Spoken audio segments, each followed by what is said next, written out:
Fuecoco is one of the most dorkiest starters we've ever had in the series, and after my recent challenge, you guys wanted to see this one.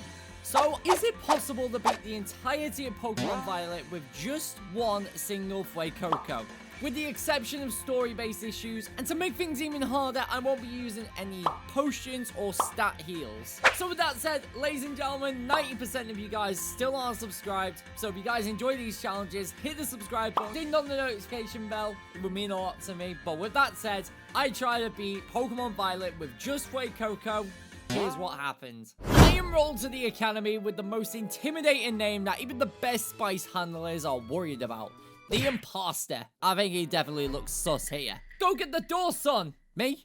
I'd rather be sus. Despite killing off the poor Pokemon, the stranger still gives us a Pokemon, and this is where my amazing team member comes into play. Though, he needs to improve his cooking. That looks like a pile of shit. Hey, you! Wanna be crewmates? Oh, I'm sure we'll get along great, especially when we're far away from others. Okay, bestie. I befriend the fire crocodile, who seems quite sus, so we'll go with that name. After all, there is an imposter among us all, and that's us. Come on, we have to battle. I don't know. I'm not good. Just fight! Okay, fine. What was that? Oh, nothing. I mean, I'm very good. Apparently. With our friend by our side, we're going to struggle in the later game. However, further down the line, despite falling off cliffs, our move pole will absolutely shine further down the line. Or at least I hope. The best way I can really progress early on with low speed is to bulk up early. So after taking out the pig, and going ham, get it? Oh, brother, this guy stinks! Eventually, we got 252 HP EVs and plenty of level ups behind our back to be able to push through battles without breaking a sweat. Oh, and I received a new phone to showcase my love for imposters. Speaking of imposters, Team Star. Big crew with the big boss on AWOL. Defo imposter vibes. But I can just knock them out to find they aren't the imposter. They scatter, which just leaves us with one thing left to do. Yep. Unfortunately, education. Welcome to homeroom. What's your name? I'm Mr. Imposter. I mean Ryan, and I need help. If you guys like Pokemon, I've just launched memberships where you could get some cool emotes, VIP access, and opportunities to win shinies, I find, for a whopping 99 pence. You do realize this is a school? Yeah. And you're late for class? Oh no. Eventually, we're able to run wild and free, and for this challenge, there is no level cap. But the early game is where we have the advantage. So we head west and into Cortondo to burn some bugs and eat olives instead of rolling them into the basket. Though we eventually did just that. This just leaves the gym leader Katie and her bug types for my teammate to gobble up. We also learnt Incinerate, which compared to Ember carries a much better punch with the cost of being unable to burn the targets. One huge Incinerate on her Nimble was thankfully a one-shot, so I feel comfortable to hit hard and burn Tarantula, just leaving her Teddiursa, who terrestrializes to Bug type. One Incinerate takes it down to half, but thanks to our HP build-up, we were able to eat furry swipes like a champ, meaning our second Incinerate takes out the bear and wins us our first badge without any trouble. Uh-oh, don't you dare nick my cup. My arm! How'd it go at the gym? I lost an arm. Where do I get that fancy one like yours from? At this point, I should probably mention I'm going to pass the first Titan at the moment due to the type disadvantage. So I press onwards some more to arrive at the grass type gym in Artisan. Another great encounter for the sus crocodile. You'll be playing hide and seek with some Flora. Oh, that'll be easy. Ready or not, here I... Okay, we have a problem. I gathered what I could and just scrape a pass for the gym test. Thanks, buddy. What a way to blow our cover. On the plus side, we're able to take care of Brassius, and once again, we have the fire advantage, being able to burn the grass. Up first is his Petilil, and Sus goes for a huge Incinerate, which takes it down in one, followed by Smoliv. However, his Sudowoodo is a problem, rocking cover moves that could take us out. The tree terrestrializes and big flames do damage, though one isn't enough. Trailblaze doesn't hurt much, but the problem is it raises its speed, so it can use Rock Throw, and we survive a huge blow, but one more Incinerate takes down the tree. That was a little more challenging, but we managed to receive another badge. Are you the imposter? Oh gosh, run away! They're on to us! With our next location going backwards and towards Cloth, the Stony Cliff Titan, I decided some new moves are needed to take it on. We can't hit well with fire, however, our special attack and high level is enough for Mud Slap to actually do something. In addition, I got my Crocodile holding an Oran Berry just in case, but it wasn't needed thanks to missing Rock Smash. It flees to its hiding spot and grabs some questionable herbs, though despite its boost, our Crocodile was able to still hit hard and blind the crab, allowing us to survive and take out the Titan. I can see why the crab likes it so much.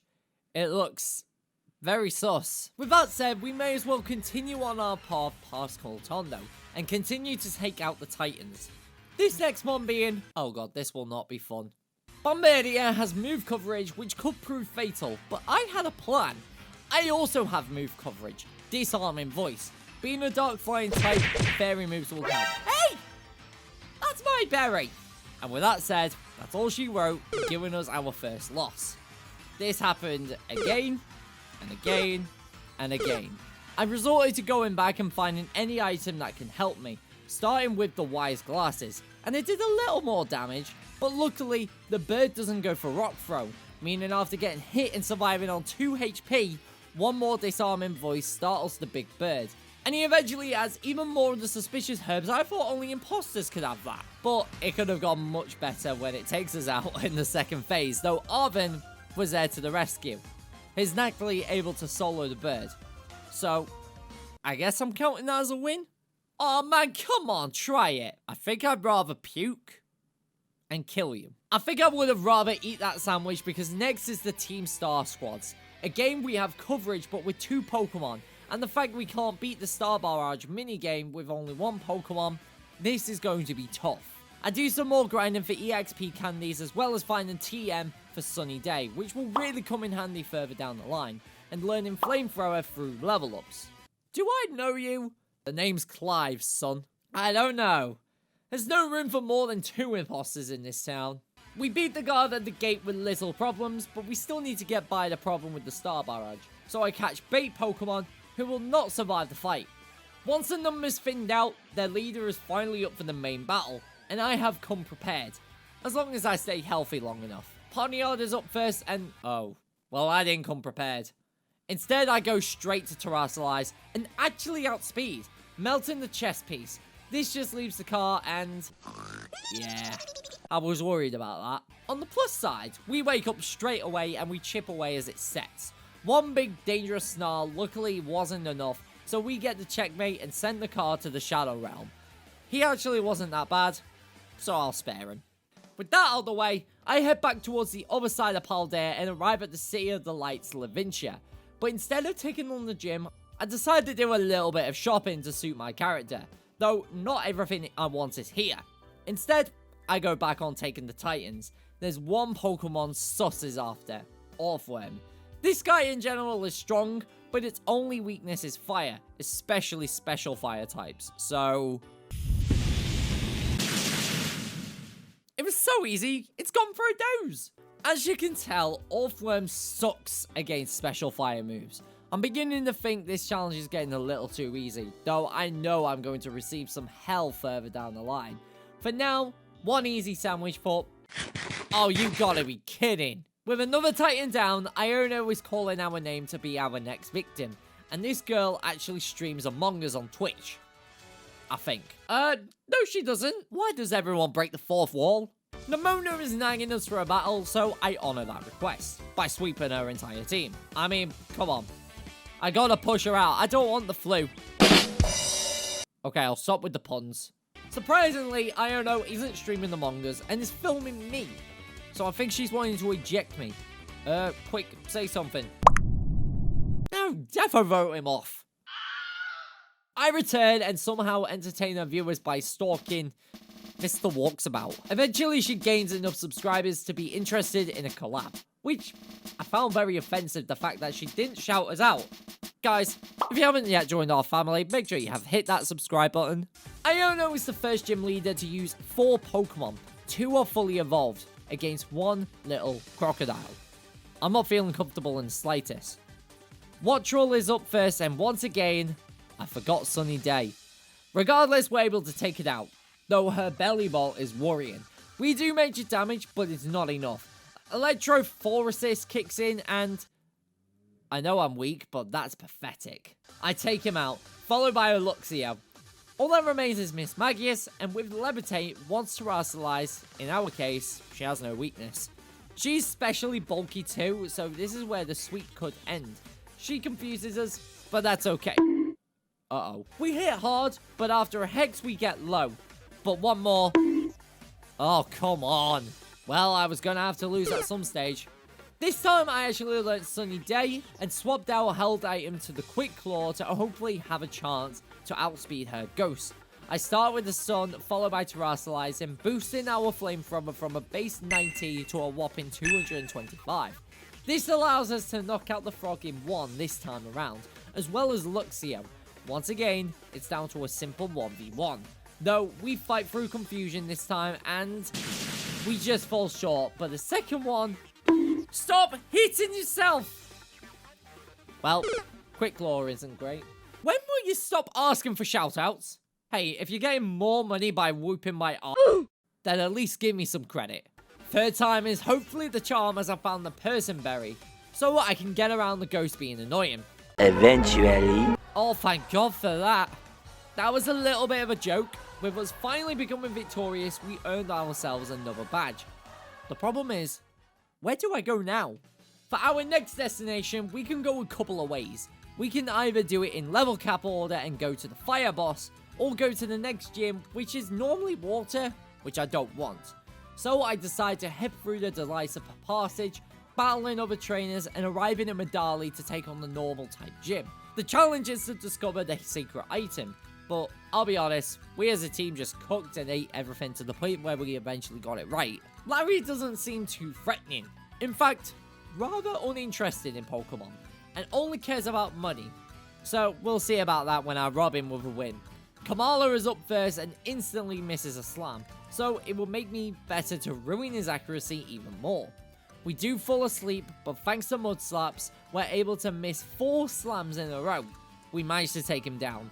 The Dunsparce is next, and we get crit. Instantly. I don't think we're in a position to take him on right now. I try again at level 45. Again, 10 levels higher. I follow the same plan to Terrasilize instead of our accuracy drops, but that didn't work either. I think this one we're gonna have to leave for a while. We're too fragile. I guess you can take my money. I decide to head towards the desert and continue with the Titans, and work my way backwards. I end up towards, yep, you guessed it, another Steel Titan. Ground moves could prove trouble, though thanks to Steel, we're able to actually do damage, as long as we're able to take huge hits. Surprisingly, and very luckily, it goes for knockoff. So we charge one huge flamethrower and, yeah, that's got to hurt. I finally felt good about myself and managed to take it down. It's nice after a huge struggle before we're able to shine against another tough Pokemon, though I doubt it's going to get any easier here. To overcome our next challenge, I need to head up north for a new TM my Fire Croc can learn, C-Bomb. Despite our low attack, the high level should come in handy. We arrive at the gym, but somehow, despite being strong against us, runs away. I guess he knows we're imposters. Oh, and I got a new hat to show some love. Now we're pretty much good to go. I go on the quest to Porto Marinada to give Kofu's wallet back. But we're imposters, so I think I might just keep it. Beef! Uh-oh. Come on, buddy. Work your magic.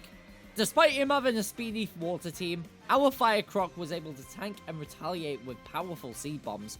Before I blow my cover, I hand over his wallet for him to make me bid 50k on some Japanese seaweed.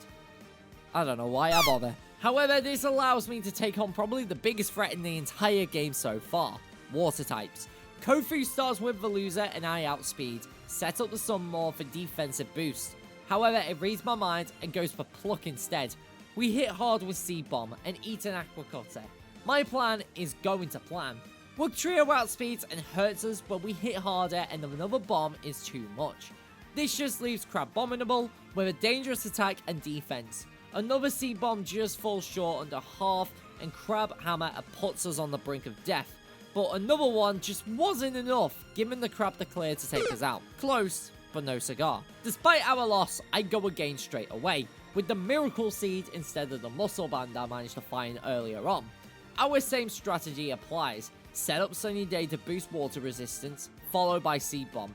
We did more damage, though so did the fish. So we're running on slightly less than ideal HP. What's even worse is Wood Trio flinched us twice, and we also fall. This is just bad luck now. Eventually, I had an attempt where Wood Trio would stop flinching us. So we're able to withstand against the water types, but only just, landing the final Seed Bomb on the brink of death. With a crab cooked into someone's meal, and another badge finally obtained, this run is starting to get painful. And I'm starting to wonder if I'm able to complete this run. To make things easier for myself, I go back to the second team star boss where we could actually shine against. I won't actually go into full details, but let's say, even being weak because fire against fire, we still managed to become the best. It's so nice to get into something easier after issues with the gyms. I return to Medali to battle Larry once more after a big bulking session. Hopefully this should help push a little further. This time, thanks to our buff, we're able to outspeed. I instantly terrestrialize and hit a hard flamethrower, which just about takes the bear down in one.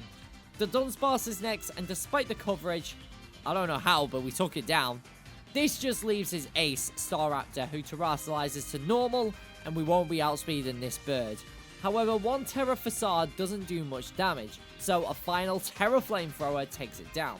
After struggling, this was a nice easy win. I'm calling that sus! How can one baby Pokemon be this good? Lots of delicious berries? The problem is her newly evolved Lycanroc is one speedy sweeper and hits hard, so by the time we take it out with 2 Seed Bombs, we're already on the weaker side.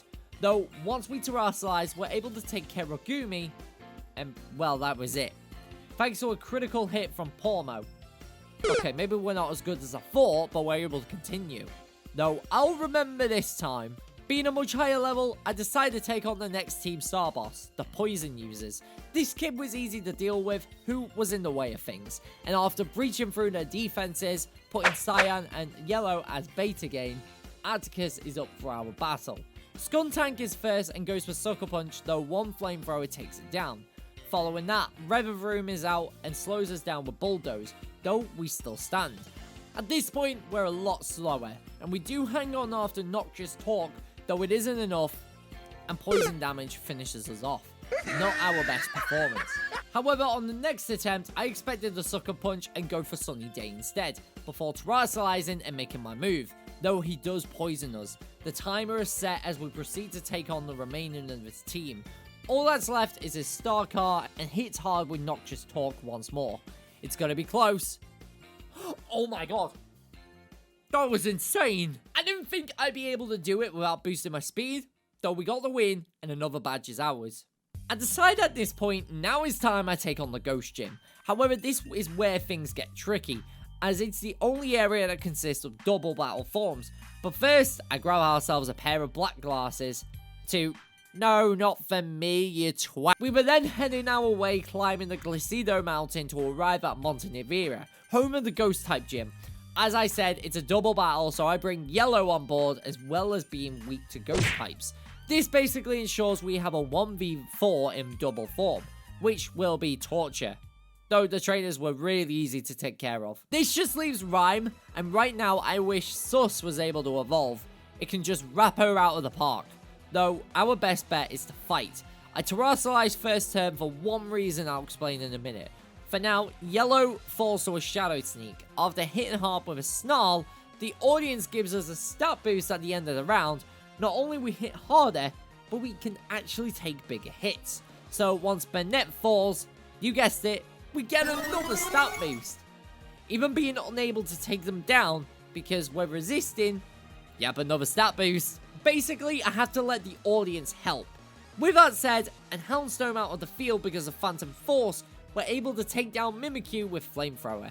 And after huge stat buffs, one final Snarl takes out the dog, and we tank the discharge. Being on the brink of death and the toxicity getting the stat boost, we still manage to outspeed, and a Terra Flamethrower takes care of the lizard. What a fight. I think that was one of my proudest moments in double battles, and I've done similar fun fights like these two videos I did, which you should check out afterwards. But another badge down, we're on a roll. You are so sus. My vote goes for you. Excuse me, did you see the audience helping? That definitely was not my fault. However, it's going to get harder from here on out now. But with 6 badges down, we unlock bottle caps in the Delibird presence and hyper-trained our crocodile, giving us a much needed boost. Though to my surprise, my speed is already at its best. So with that said, I make my way towards the snowy path and arrive at the Glacido skiing resort for another quick and easy matchup against Grusher and his ice types. Emergency meeting! Oh come on, I just got here, I didn't do anything. And well, I got destroyed by a Lycanroc. That is a dangerous Pokemon that I'm going to have to be careful from. Although all is well that I get to ride down the mountain for the snow slope run. Once we clear that, Grusher is all that stands in our path. I set up Sunny Day as it goes for Tailwind. I'm not too scared of the bug, but I terrestrialize and began my sweep, taking a huge critical blizzard, though we take it out. And Beartic retaliates with an Earthquake. I have to make the first move here. I try again at level 58 so we can outspeed. Instead of setting up, I decide to sweep, though annoyingly, we still didn't outspeed. Beartic again hits hard, though we hit harder, but Titan puts us on the brink of death with liquidation. This gives Altaria a clear advantage and... Oh my god, it missed! I don't know how we managed to look this one out, and even more people are asking what the imposters are up to. Though, they still don't know. Surely a name like Imposter with a pet called Sus surely is questionable. With only one gym left to go, I make haste and waste no time, arriving at Alphanada without being sussed out. Here is home of the Psychic type gym, though this is where things get tough, not faking a task. Our challenge here is based on yoga, and I can't see us doing well as we don't follow tasks. We are imposters after all. Though somehow no one noticed we aren't crew, so that gets us through the challenge. This reveals Tulip, who doesn't seem to notice just how suspect I am, because her head is in her makeup. Though, reluctantly, she still battles us. Farigiraf is first, and with us wearing the black glasses, we hit hard with Snarl. She also misses a Zen headbutt, so we get the guaranteed knockout. Next was Gardevoir, and with the dual fairy type resisting Snarl, I terrestrialize and hit a hard flamethrower, 2 taking it out. One huge psychic puts us too much of a bad spot and takes us out on the next turn. I think a few more level ups will allow us to outspeed. I try again at level 67. Again, another big jump. Though from here, I'm able to set up the sun and get ready to sweep. Hard. If it didn't start to rain.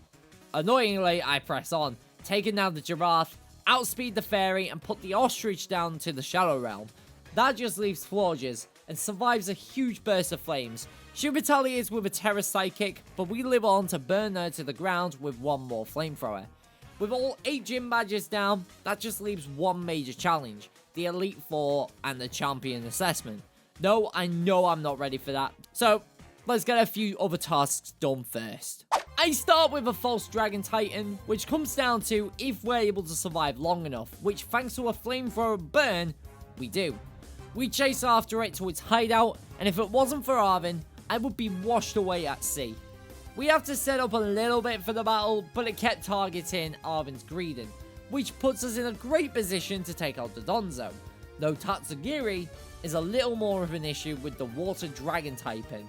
Once again, I set up Sunny Day to boost resistance against water, before I chip away the fish's special attack. Eventually, we put the fish to rest, and we're able to cook him for a meal. With that, that's the final Titan, and his dog is fully recovered. All that remains are the 2 final Team Star members, and I have to say I'm slightly worried into how these will come out. Ortega has some pretty good tricks up its sleeve for fire types, though at least he called me a master and not an imposter. Azumarill is first, and here is the trick up my sleeve, terrestrialize, to grass. That way, we avoid the large water damage and instantly knock it out. Next is Wigglytuff, and I stick to my guns due to the rain, taking out a bulky rabbit to a critical hit. Though Dachshund outspeeds and lands play rough, though we eat it for breakfast. It also misses a second one, leaving just the car, and we're in good form. It does confuse us, but even after hitting ourselves and Magical Talk chipping away, a couple of flamethrowers were all it was to take it out. That was a lot easier than I expected, and this was a battle I was really worried about overall. But with that said, there's one boss left to take care of. Eri. She's the boss of fighting types, and honestly, she is one tough cookie with some great coverage. I take on a lot of level grinding along the way before commencing battle, and also wait for the rain to stop on the star barrage so we don't have nasty surprises. We're up against Toxicroak first, so I decide to set the sun up. Eat 2 poison jabs before taking it out, followed by Sweep and Basimium. Annihilate hurts us with a huge close combat, though we pull through and take it out as well, though we're not doing so good against the Starmobile. Thankfully, it only goes for high horsepower, which we resist after terrestrializing, giving us a clutch of a win. I was really afraid I would struggle this time, but thanks to our bulk and patience, our efforts have paid off. All that's left is these 3. I think I'll start with Clavel. I just believe he'll be the easier one of them all, though his disguise as Clive was stupidly suspect. I knew it was him all along, and it's me that's supposed to be the imposter. Oranguru is first, and all we can do is chip Snarl before it puts us to sleep. At least we reduced its special attack though to withstand Dream Eater. Up next was Houndoom, and this is what I was personally worried about. My only good move is Terra Blast, without terrestrializing. Though it hits extremely hard with Dark Pulse anyways, we take him down, though Poltergeist retaliates with Shadow Ball. I think we're going to need some huge level ups. So instead, I tackled the Elite Four with what I have first. 2 members shouldn't be too tough, but 2 of them will be my worst nightmare. Rika and her ground types is first and starts with Whiscash. I instantly terrestrialize the grass type and go for Terra Blast, which knocks out the fish in 1. Though Camerupt is next, who is now a threat. Goes for Yawn, though we take it down. Donphan is next and knows Poison Jab, so this can quickly go south. We couldn't wake up, and with just a third of our health remaining, we still couldn't win. It's clear to see that we won't be winning anytime soon. I think if we're going to win this challenge, we're going to have to get to level 100. I go up against Clavel once more. This time, we're a lot faster, and only just despite being level 100. Snarl takes out the Oranguru down by half, and it makes us drowsy. We take it out, but we fall asleep. Not great when you sent out Houndoom. However, we wake up straight after 1 Dark Pulse. 2 Hyper Voices take it out, luckily.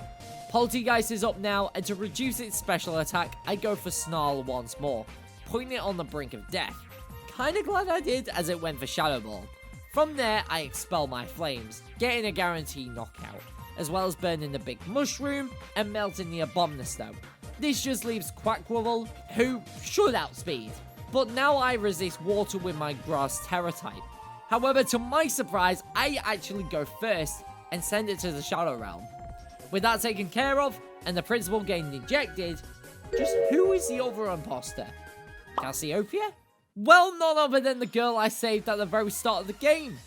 I didn't think she was an imposter too. But an imposter she is, and there can only be 2, Imposter and Sus. Penny starts with Umbreon. As bulky as it is, 2 stab flamethrowers followed by eating a weak Dark Pulse take it out. But Vaporeon is next, and here is where things can get tricky. I terrestrialize the Pure Grass to be able to take it out with a Terra Blast, though Flareon is next, and this can really put us in a pickle. I resort to Hyper Voice and take a huge Flare Blitz. Still going strong, bad singing causes it to fall. Leafeon receives the same treatment, which is good as it had coverage. Jolteon outspeeds, but an ineffective Thunder doesn't do much. So this leaves her Sylveon, who is a lot more bulky, special defensively. She terrestrializes the Pure Fairy and tanks a Flamethrower, but a Terra Moonblast puts us on the brink of death. But thanks to our Blaze ability, we're able to just about finish off in time. That was extremely close, but with Team Star disbanded and formed to Star Training Clubs, that completes the quest for Team Star. So next I decided to take on Arvin, as I thought it would prove more difficult. Again, a 6v1 and all with a well-balanced team, as well as amazing coverage. Though Greedon was first and was easy to take care of with a single burst of flames. But Garganical is next, a huge giant waiting to wipe out a crocodile. So I terrestrialize earlier than I'd like, but I still take him down with 1 Terra Blast. Scovillain was a little easier with another Flamethrower, as well as turning this Toedscruel to ash. Cloyster surprisingly falls too, so this just leaves his newly recovered dog. I'm surprised at how well this is going. Even getting hit by a super effective Fire Fang was nothing, and once again we started a wildfire. That sweep was much easier than I thought, and with us on a recruiting mission, it's time I find one more imposter. This just leaves us to return to the Elite Four to take on once again, and this time they got obliterated. However, one trainer, Hassel, was proven to be difficult to take care of, and the only one worthy to talk about. He starts with Noivern, who will outspeed us, though misses a Super Fang and we take it down. Once Dragolich is out, I instantly Terrasilize to take a huge Hydro Pump. 2 Hyper Voices take it down. Flapple thankfully falls to a swift burst of flames, and we take down Haxorus. So this just leaves Baxcalibur, and his attack stat is not to be messed with. If it wasn't for us sweeping the rest of his team, I wouldn't have been able to survive his Ice Crashes and finally take him down. All that remains is the champion. I'm surprised how you haven't been caught for cheating yet. I'm also surprised how you haven't fallen off the roof. Gita starts with a spar threat and outspeeds, really lowering our defenses from the minor crash, though we retaliate with a super strong Snarl taking it down. Avalugg falls to a quick and easy flamethrower, then King Gambit gets put on the field, and another one bites the dust. Falooza is next, and from here I'm safe to Terrasilize. One Terra Blast takes out the fish, followed by another flamethrower on her Go-Goat. This just leaves her Ace Glamora, and luckily we were able to take it out quick with one final Terra Blast. I forgot how bad Gita is because I struggled more with Hassel. But now with the rank of champion instead of imposter, there was one thing left to do, and that's battle Nimona. I'm really nervous about this one because she's got a few members that will obliterate my little friend, but on guard to battle. Lycanroc starts as usual, but I now have the upper hand and Terrasilize, letting us be able to resist Stone Edge a little more. One Terra Blast takes out the wolf, and when Goodra comes out, I go for Outrage, the only move I could have used. The problem is it hurts with Sludge Bomb and poisons us, which takes us out. I'm getting really unlucky. Take 2, and this time I'm holding an expert belt. I'll have to fight Confusion, but that's okay. At least Goodra falls.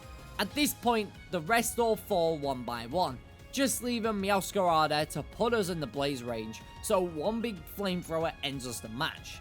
Again, another close call, but we've just become the strongest trainer in all Paldea. Or have we? We just have one adventure left to go on, to find the real imposter with all the original imposters. Like I said, there can only be one, well, 2 if you count Sus. We're off on the quest to eject the Professor and his plans. This is the final battle of the run, so last guesses in the comments if you think we can beat this. We've had a few close calls this run, so I'm not really sure. Toro starts with Iron Moth and does outspeed, hitting us hard, though a quite effective Stomping Tantrum takes it out. Iron Thorns also receives its fate with a Grass Terra Blast. Iron Jungleist nearly takes us out, though we were able to sweep through the rest of his team.